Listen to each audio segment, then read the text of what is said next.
이영학이요, 지금 재판을 앞두고 국선 변호인이었는데 대신에 사선 변호인을 선임했다고 하더라고요. 그러면 근데 저는 이해가 안 가는데 지금 이영학이 교도소에 있잖아요. 근데 그렇죠. 어떻게 사선 변호인을 선임할 수 있었을까요? 그런 경우는 형사 재판에서는 굉장히 왕왕 있는 일입니다. 네.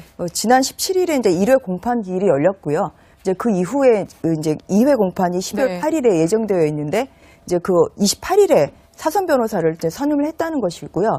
예, 뭐 그렇게 그 재판 도중에 이렇게 뭐 변호사가 교체되는 경우는 있습니다. 이제 뭐 왜 그렇게 했을까? 사실 이제 그런 부분이 좀 궁금증들이 있으실 텐데 뭐 여러 가지 뭐 이유가 있을 수가 있죠. 그래서 뭐 아무래도 좀 그 살인죄로 지금 기소가 되다 보니까 뭐 살인죄는 좀 뭐 최고 사형까지 선고받을 수 있는 이런 죄잖아요. 그래서 이렇게 좀 중대한 그 범죄의 경우에는 아무래도 뭐 국선 변호인도 물론 요새는 그 굉장히 열심히 또 조력을 하고 있습니다만 그래도 뭐 여건이 된다고 하면 좀 사선 변호인의 좀 조력을 받는 것을 그 재판받는 이 피고인들이 좀 원하는 경향이 좀 많습니다. 판사 생활을 오래 하셨으니까 이렇게 처음에는 국선 변호인으로 가다가 중간에 이렇게 사선 변호인을 바꾸는 일이 왕왕 있습니까?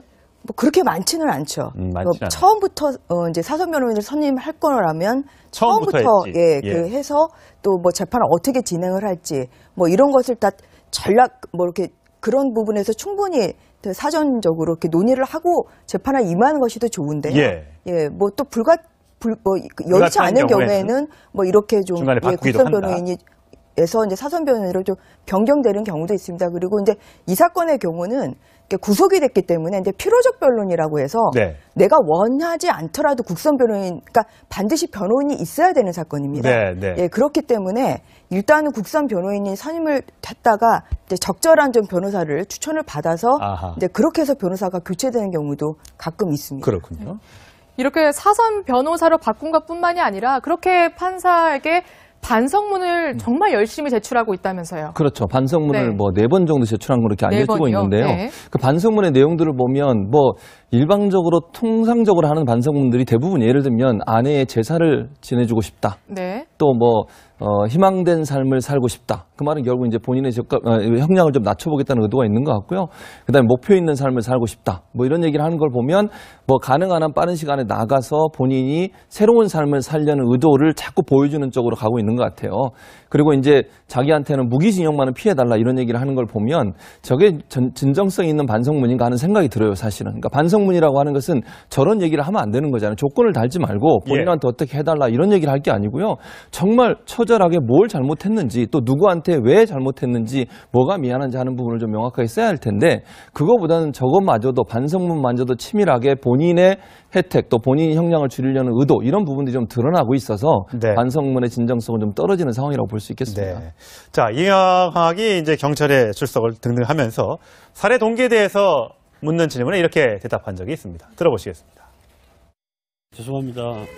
제가 아내가 죽은 후 계속 약에 취해 있었고 한동안 제정신이 아니었습니다. 그리고 아직까지 너무나 꿈만 같습니다. 일단은 사죄드리고 천천히 제가 그 죄를 밝게 받겠습니다. 죄송합니다. 제가 더 많은 말을 해야 되고 더 많은 사죄를 해야 되지만 아직 이 모든 게 꿈만 같이 느껴지고 있습니다. 죄송합니다. 죄송합니다. 저렇게 사실 직접 말을 하면 저게 진심인지 아니면 연기인지 대충은 파악이 가능한데 반성문은 사실 판사 생활 오래 하셨지만 조금 그 의도를 파악하기도 어려울 때도 있잖아요. 근데 반성문을 제출하면 이제 무조건 좀 감형을 해주는 편인가요? 아니면 내용이나 뭐 두루두루 좀 살펴보나요? 뭐 반성문이 양형에 영향을 미치는 뭐 그 가능성은 뭐 거의 미미하다고 보시면 미미해요?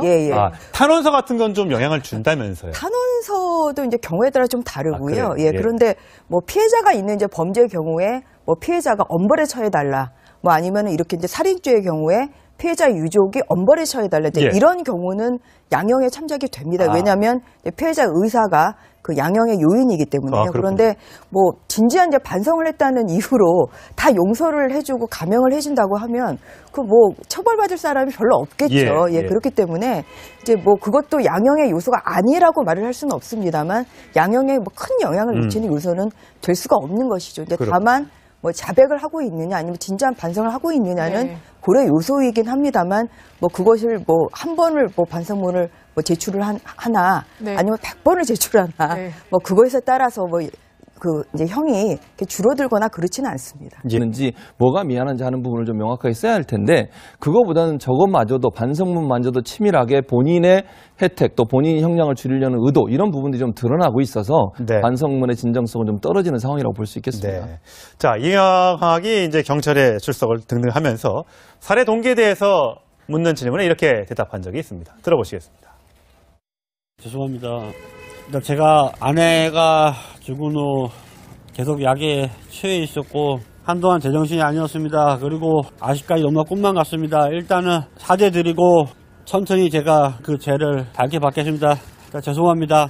제가 더 많은 말을 해야 되고 더 많은 사죄를 해야 되지만 그런 부분에서 충분히 사전적으로 이렇게 논의를 하고 재판에 임하는 것이 더 좋은데요. 예. 뭐 또 여의치 않은 경우에는 뭐 이렇게 좀 중간에 바꾸기도 국선 한다. 변호인에서 이제 사선 변호인으로 좀 변경되는 경우도 있습니다. 그리고 이제 이 사건의 경우는 구속이 됐기 때문에 이제 필요적 변론이라고 해서 네. 내가 원하지 않더라도 국선 변호인, 그러니까 반드시 변호인이 있어야 되는 사건입니다. 네. 예, 그렇기 때문에 일단은 국선 변호인이 선임을 했다가 이제 적절한 좀 변호사를 추천을 받아서 아하. 이제 그렇게 해서 변호사가 교체되는 경우도 가끔 있습니다. 그렇군요.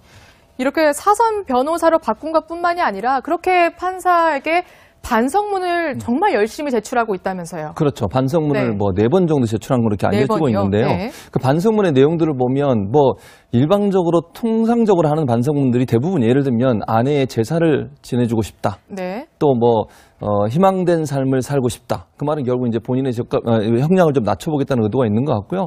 그다음에 목표 있는 삶을 살고 싶다. 뭐 이런 얘기를 하는 걸 보면 뭐 가능한 한 빠른 시간에 나가서 본인이 새로운 삶을 살려는 의도를 자꾸 보여주는 쪽으로 가고 있는 것 같아요.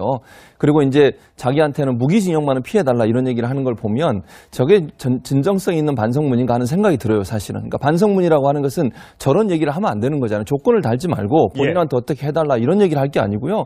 정말 처절하게 뭘 잘못했는지 또 누구한테 왜 잘못했는지. 지금 기소가 되다 보니까 뭐 살인죄는 좀 뭐 최고 사형까지 선고받을 수 있는 이런 죄잖아요. 그래서 이렇게 좀 중대한 그 범죄의 경우에는 아무래도 뭐 국선 변호인도 물론 요새는 그 굉장히 열심히 또 조력을 하고 있습니다만 그래도 뭐 여건이 된다고 하면 좀 사선 변호인의 좀 조력을 받는 것을 그 재판받는 이 피고인들이 좀 원하는 경향이 좀 많습니다. 판사 생활을 오래 하셨으니까 네. 이렇게 처음에는 국선 변호인으로 가다가 네. 중간에 이렇게 사선 변호인을 바꾸는 일이 왕왕 있습니까? 뭐 그렇게 많지는 않죠. 많지는 처음부터 이제 사선 변호인을 선임할 거라면 처음부터 했지. 그 해서 또 뭐 재판을 어떻게 진행을 할지 뭐 이런 것을 다 전략 뭐 이렇게 이영학이요, 지금 재판을 앞두고 국선 변호인이었는데 대신에 사선 변호인을 선임했다고 하더라고요. 그러면 근데 저는 이해가 안 가는데 지금 이영학이 교도소에 있잖아요. 네, 근데 그렇죠. 어떻게 사선 변호인을 선임할 수 있었을까요? 뭐 그런 경우는 형사 재판에서는 굉장히 왕왕 있는 일입니다. 그래요? 네. 지난 17일에 이제 1회 공판기일이 열렸고요. 이제 그 이후에 이제 2회 공판이 10월 네. 8일에 예정되어 있는데 이제 그 28일에 사선 변호사를 이제 선임을 했다는 것이고요. 네. 예, 뭐 그렇게 그 재판 도중에 그렇게 뭐 변호사가 교체되는 경우는 있습니다. 이제 뭐 왜 그렇게 했을까? 사실 이제 그런 부분이 좀 궁금증들이 있으실 텐데 그렇죠. 네. 뭐 여러 가지 뭐 이유가 있을 수가 있죠. 그래서 뭐 아무래도 좀 그 살인죄로